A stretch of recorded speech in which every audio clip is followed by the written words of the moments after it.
I know everyone has been saying this over the last couple of days, but I have to repeat it. Kaneki is so much fun to play! And I've been playing him non-stop on the PTB since his release. And with my newfound experience, I've discovered the ultimate counterplays for Survivor. Before we dive into the video, I want to clarify that this guide is based on the current PTB version of Kaneki. He is, of course, subject to change before his official release. If that happens, I'll be sure to make an updated version. But for now, here's how to counter the ghoul in Dead by Daylight. If you've been active online lately, you've probably heard Kaneki's power described as a mix of Legion and Wesker. That's not entirely wrong. It certainly draws inspiration from them, but in practice, his gameplay and mechanics function quite differently. In fact, when it comes to counterplay, I'd say he's the exact opposite of the nurse. Kaneki's power is pretty simple to understand. He has a grapple ability that allows him to launch his tentacles onto a vertical object within range, pulling himself forward in an extremely fast dash that covers a ridiculous amount of distance. Initially, he gets 2 of these launches, meaning he can cross the map almost instantly. Unlike Wesker or Legion, Kaneki's power is more about mobility rather than lethality. This means his ability is best used for covering large distances rather than short ones, whereas Wesker and Legion excel at close-range engagements. Once Kaneki reaches a survivor, if he has already dashed once and is still in his power, he can use his second dash to attack and injure them. When this happens, the survivor is briefly frozen in place as Kaneki drinks their blood, gradually becoming enraged. The survivor gets a brief window to escape with the same speed boost as from an M1 attack, while Kaneki remains locked in animation for about a second or two. During this animation, he cannot move, but can slightly adjust his camera. At this point, the attacked survivor becomes marked, indicated by a red status effect on the UI and a red smoky flame emitting from their back. This is crucial because it enhances Kaneki's power, granting him 3 dashes instead of 2. This makes him even faster, allowing him to traverse the map with unprecedented speed. Additionally, when he injures a survivor in this state, they enter the mend state, which is why his power is often compared to Legion's. However, there's an important distinction. Once a survivor mends, a countdown begins on their status effect, which dictates when Kaneki's enraged state will end. On the PTB, this mechanic is a bit buggy.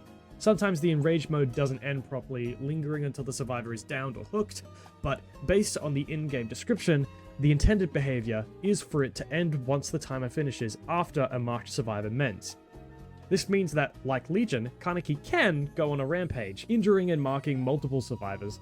However, unlike Legion, he doesn't get intel on marked survivors and doesn't gain the ability to down someone after marking all 4 survivors. As a result, he's not directly encouraged to play this way.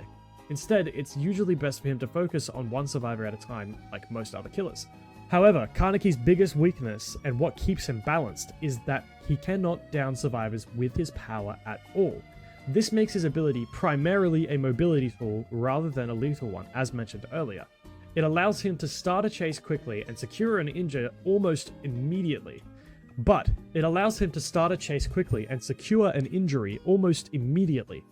beyond that, the chase becomes fairly standard if the survivor knows what they're doing.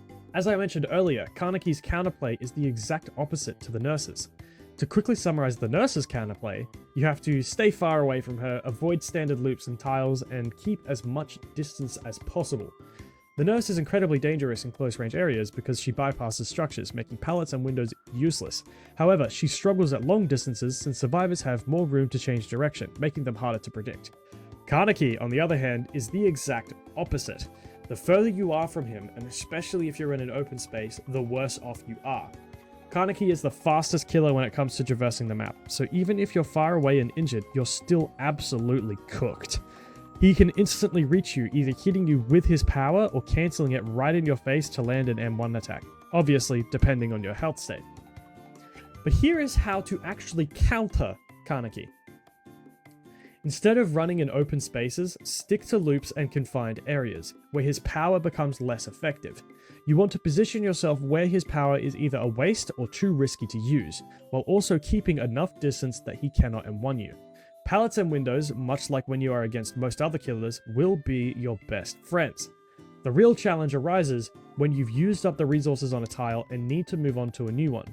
Against most killers, the best time to leave a tile is when you've gained the most distance, usually when they're breaking a pallet or vaulting a window.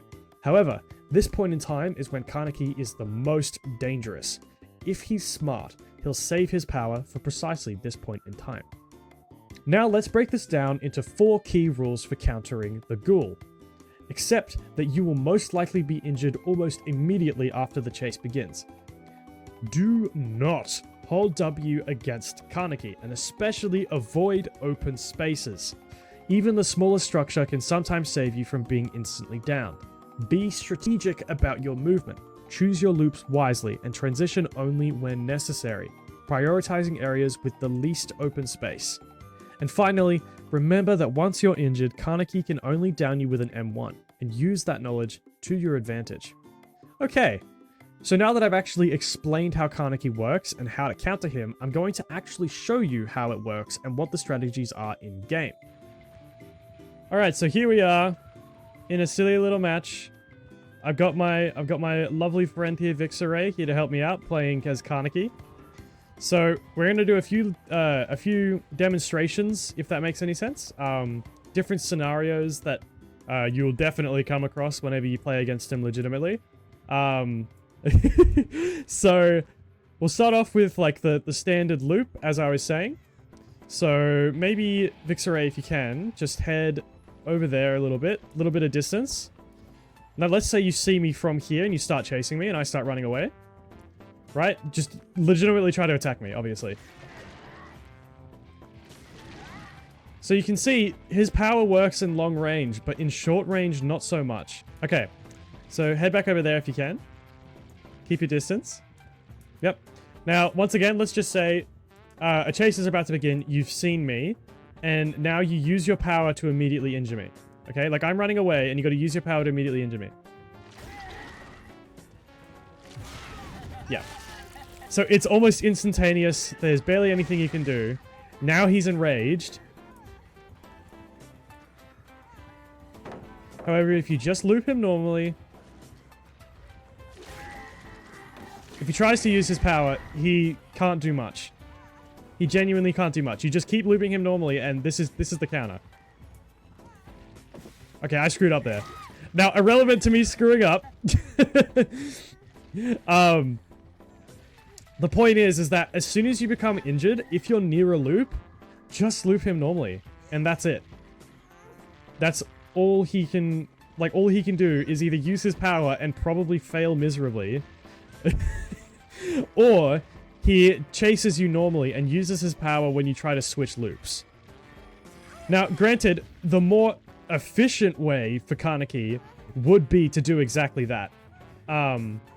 So, you know, he's chasing us, but he's not using his power. Now, if we've gained a lot of distance on us, he's going to use his power, but that is the best time for him to use it. But in a scenario like this, where we've got objects, we've got structures in his way, it's going to be very risky for him to use his power. And so either he will use his power and probably screw up, or he won't use his power. And... Okay, we're going to ignore the fact that that actually... Okay, that's not supposed to happen. We were healthy as well, to be fair, so we can kind of look past it anyway. But if we're injured, he can't even do that. Alright. Yeah. So I can technically just do this for as long as I want, so long as I don't screw up, right? So now it's just a normal chase. And people are overlooking that. And once again, I screwed up, but that's besides the point. Ignore the fact that I suck at looping. The theory is there, and it will work, assuming you can loop him properly. So that's about it for the actual counterplay. It's pretty simple. But given that he's a new killer, it can take a little while for everybody to catch on. So this video hopefully helps you out with that. Now, we're going to show you what it's like when you're in an open area. So, keep your distance for a minute. Yeah, you got it. Now let's say I'm in this open area. I'm immediately... Here's the thing. If I'm injured, I'm okay. But that's because they chose to go for a strike with their power, right? If I was healthy, obviously I wouldn't be so okay. I'd be instantly injured. Now, Vix, if you can, just head back over there. Keep your distance. Yep. Now, in this scenario, you're going to want to injure, like, you're going to want to knock me, but don't use your power to knock me, because you can't. Instead, get as close to me as you can, cancel your power immediately, and then instantly try and M1 me. Right? You catch up, you cancel your power, and now I'm in an open area. I've got nothing. I'm dead. Plain and simple. Right? Open area, you are cooked. You are absolutely cooked. But if you're near a loop, then you're gonna be fine.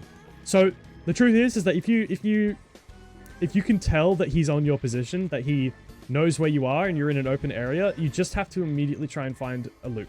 Immediately try and find a pallet, immediately try and find a window. Because you're not going to be able to dodge him. He basically has like an auto-aim system, and I'm not sure if that's a bug or just the PTB or something like that, but that's in essence just how he works at the moment. So you can't really juke him, at least not when you're healthy. And even then, if you're injured, he can still zone you. You know, he can... Hang on, what's he doing here? Breaking the pallet. Okay. Now, in scenarios like this, where you've gained some distance, you're changing loops, typically, like this, he can catch up really easily. So you want to try and use the loops best you can. Okay, so he's going to M1 me here. That doesn't really matter, though. Or not. But a loop like this is really good. He cannot use his power here whatsoever. And as a matter of fact, he probably can't see us when we can see him. So, closed off loops like this, that are really close range, he's just an M1 killer. That's all he is. And you might be injured, so, you know, it might be a little faster. Ooh, you actually hit that! But that's about it. So that explains it. Stay out of open areas. Don't hold W against him, because he's just going to catch up. And make sure you stay on as many loops as you can. That's the goal. But yeah. So that's about everything I have learnt about Kaneki, showing you how to counter the ghoul in Dead by Daylight. I hope that you enjoyed the video, and if you're new here, be sure to check out some of my other content. And I would of course greatly appreciate it if you subscribed and left a like on the video. But that's all from me today, and I hope you have a wonderful day. See ya!